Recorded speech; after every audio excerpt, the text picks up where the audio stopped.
electric field. The space or region around the charge where its effect can be experienced is known as electric field. इसे समझने के लिए हम example लेते हैं। हमारे यहाँ पे एक एरिया है जिसका नाम है डिंडोली।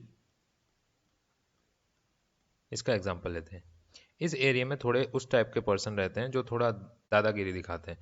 तो सपोज यहाँ पे एक पर्सन है जिसने इस पूरे एरिया पे कब्जा कर लिया है। एरिया में अगर इसी टाइप का कोई दूसरा पर्सन आता है तो ये इसके ऊपर फोर्स अप्लाई करेगा, तो उसे अपने एरिया के अंदर आने नहीं देगा। उसके लिए चाहे ये कुछ भी करे, अपने भाई की हेल्प ले या फिर पापा की हेल्प ले या फिर पुलिस की हेल्प ले, ठीक है, बट इसको अपने एरिया के अंदर आने नहीं देगा।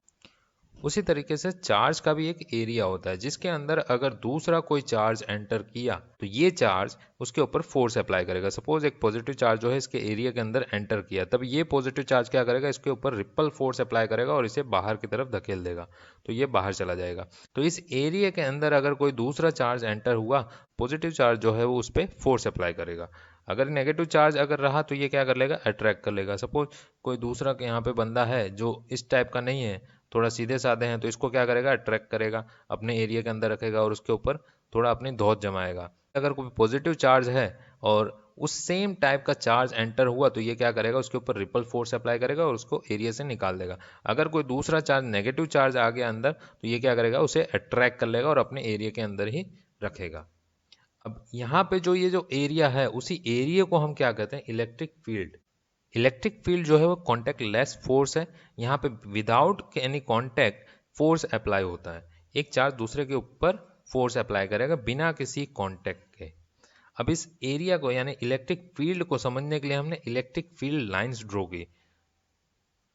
यहाँ पे दो तरीके की इलेक्ट्रिक फील्ड लाइन आपको दिखेगी, एक पॉजिटिव चार्ज के लिए, एक नेगेटिव चार्ज के लिए। पॉजिटिव चार्ज के लिए जो इलेक्ट्रिक फील्ड लाइन होती है वो आउटवर्ड डायरेक्शन में होती है,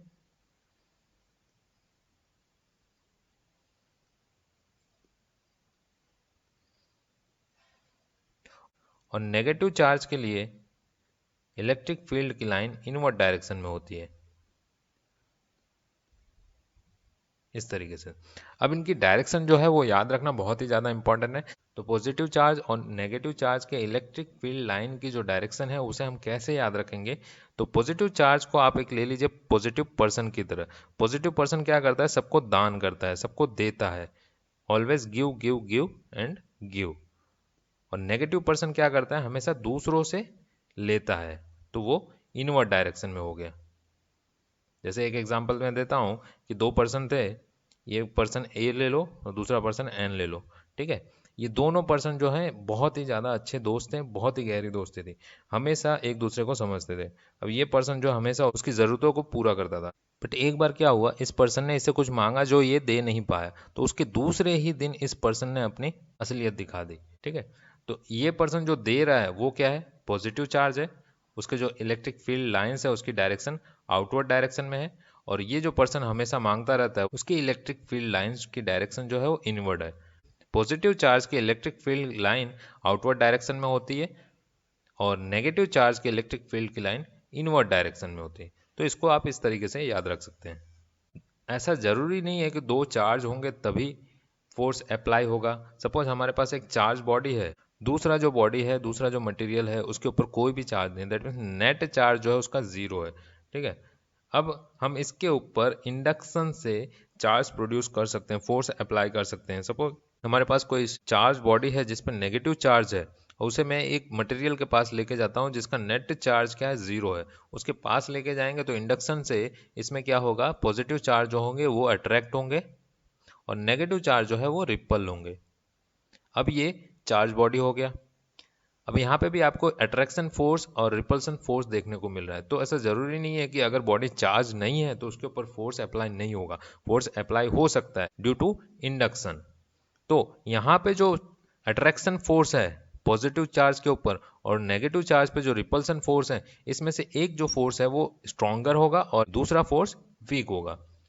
अब यहाँ पे कौन सा स्ट्रॉन्गर होगा और कौन सा वीक फोर्स होगा, तो पॉजिटिव चार्ज देखिए, यहाँ नेगेटिव चार्ज से इनका जो डिस्टेंस है इसको मैं R1 ले लेता हूँ और नेगेटिव नेगेटिव चार्ज के बीच का डिस्टेंस R2 ले लेता हूँ। R2 का डिस्टेंस R1 के कंपेयर में ज़्यादा है, इसलिए R2 का जो डिस्टेंस ज़्यादा होने की वजह से इस पर जो फोर्स अप्लाई होगा वो लेस होगा, लेस फोर्स। और जो नज़दीक में है R1 का डिस्टेंस लेस है, तो यहाँ पे फोर्स ज़्यादा अप्लाई होगा।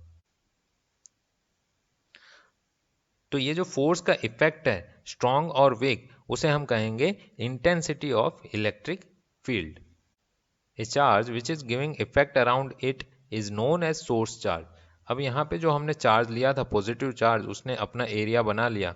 ओके, तो इस चार्ज को हम क्या कहेंगे? सोर्स चार्ज, और इसे हम कैपिटल क्यू से डिनोट करेंगे। अब इसके एरिया में दूसरा कोई चार्ज आ गया सपोज, तो ये क्या करेगा? इसके ऊपर फोर्स अप्लाई करेगा, और इस चार्ज को हम क्या बोलते हैं? टेस्ट चार्ज, जिसे हम स्मॉल क्यू से डिनोट करेंगे। इस चार्ज ने इस दूसरे चार्ज पे फोर्स तो अप्लाई किया, अब इससे हमें फोर्स को मेजर करना है, तो उसके लिए हमारे पास फॉर्मूला है F equal to Q E. यहाँ पे F क्या है? फोर्स है, स्मॉल क्यू क्या है? टेस्ट चार्ज है, और कैपिटल E क्या है? Intensity of electric field.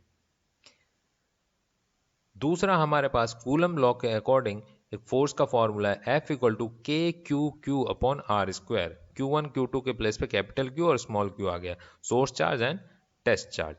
अब इन दोनों को अगर हम इक्विलेट करें तो हमारे पास एक नया फॉर्मूला बनता है Q E equal to K Q Q upon R square. Q से क्यू कैंसिल हो गया, तो इलेक्ट्रिक फील्ड का एक नया फॉर्मूला है K capital Q upon R square. अब ये फॉर्मूला देखिए, और यहाँ से इलेक्ट्रिक फील्ड को सब्जेक्ट बनाइए E equal to F upon Q. अगर आपके पास न्यूमेरिकल में टेस्ट चार्ज गिवन है तो आप इस फॉर्मूला का यूज कर सकते हो, और अगर आपके न्यूमेरिकल में सोर्स चार्ज गिवन है तो ये फॉर्मूला का यूज कर सकते हैं हम इलेक्ट्रिक फील्ड फाइंड करने के लिए। तो इससे हम कह सकते हैं कि electric field is measurement of force और force is measurement of electric field. हम एक वैल्यू से दूसरी वैल्यू फाइंड कर सकते हैं। अब इलेक्ट्रिक फील्ड जो है वो वेक्टर क्वांटिटी है, क्योंकि उसमें फोर्स आ जाता है। फोर्स जो है वेक्टर क्वांटिटी है, तो इलेक्ट्रिक फील्ड भी वेक्टर क्वांटिटी हो गया। इलेक्ट्रिक फील्ड की डायरेक्शन फोर्स की डायरेक्शन होगी जो टेस्ट चार्ज पे एक्सपीरियंस होती है। यूनिट ऑफ इलेक्ट्रिक फील्ड, यहाँ पे देखिए इलेक्ट्रिक फील्ड का फॉर्मूला क्या है? Force upon charge. फोर्स का यूनिट होता है न्यूटन और चार्ज का यूनिट होता है कूलम, तो न्यूटन पर कूलम इसका क्या हो गया? यूनिट हो गया। अब इसका डायमेंशन लिखते हैं, तो फोर्स अपॉन चार्ज, तो फोर्स का डायमेंशन क्या होता है? MLT-2, और चार्ज का डायमेंशन क्या होता है? AT। तो इलेक्ट्रिक फील्ड का डायमेंशन हो गया MLT-3 एंड A-1।